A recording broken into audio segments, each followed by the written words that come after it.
Welcome back, everyone. Just wanted to give you a quick tour of the space before we tore it down. I'll go into a little bit why we had to tear it down afterwards. But here's the first room that was off the existing master. We use it as a closet storage room. This is the second room, which we use as an office, and obviously storage has a closet in here that you can't quite see to the left. And so this is an existing porch that was enclosed in the 50s. And so we noticed that each window had hinges on every sill, and we were pretty confused by it. So we figured we had to understand what this window was before we tore it down. And here's my dad helping pop the sill out. And once we cut all the layers of paint, we got the window to operate as designed as it was in the 50s, which is pretty cool. It slides into the wall cavity, and then once it's up, you can it would be enclosed if it were raining, and then if it slides into the wall, if you want to have nice breeze, and then you'd flip your sill back over for, to kind of enclose that space. Here are some other interior demo videos. We did most of the interior demo almost a year ago now.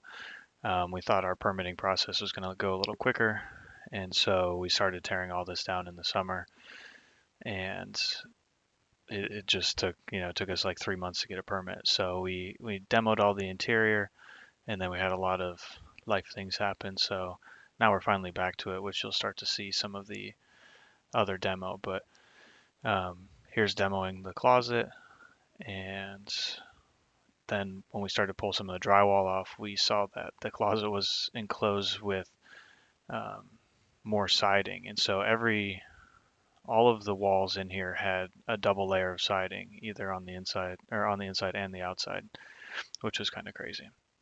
So here's what this looks like with all the siding removed. You can see the windows start to tuck in there a little bit. We still have some drywall up on there, but up close here on the window that's in the wall after all the sheathing's moved. So you can see how it would kind of sit in there nicely. And this is where we got to. Essentially all this drywall got moved out afterwards, but then we're ready for exterior demo.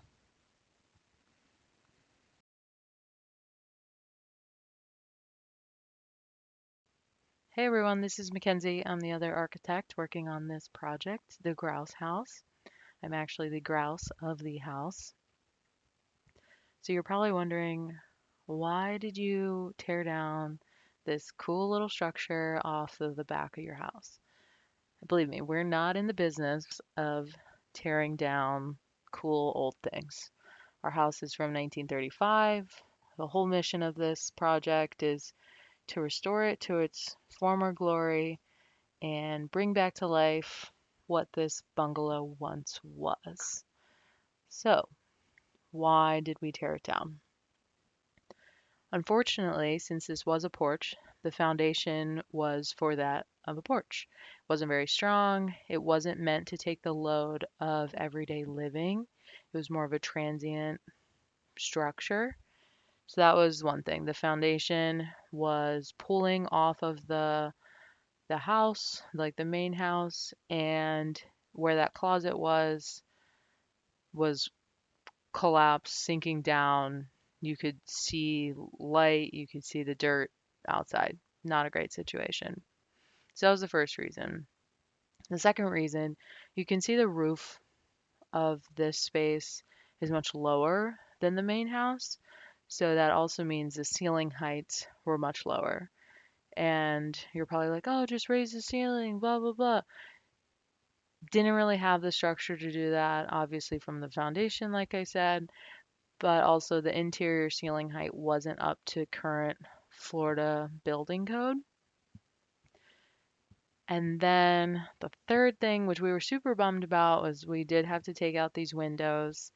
And that's because also Florida building code, the building envelope, since these windows were tracked down into the wall cavity, there isn't space for any insulation. And so then if we were, heating and cooling the space, it just wouldn't work because one, the insulation wouldn't be able to be there. Two, we wouldn't pass inspection. So we decided it would be best, most efficient use of the space is to tear it all out and build out. And that's why we decided to tear it all down.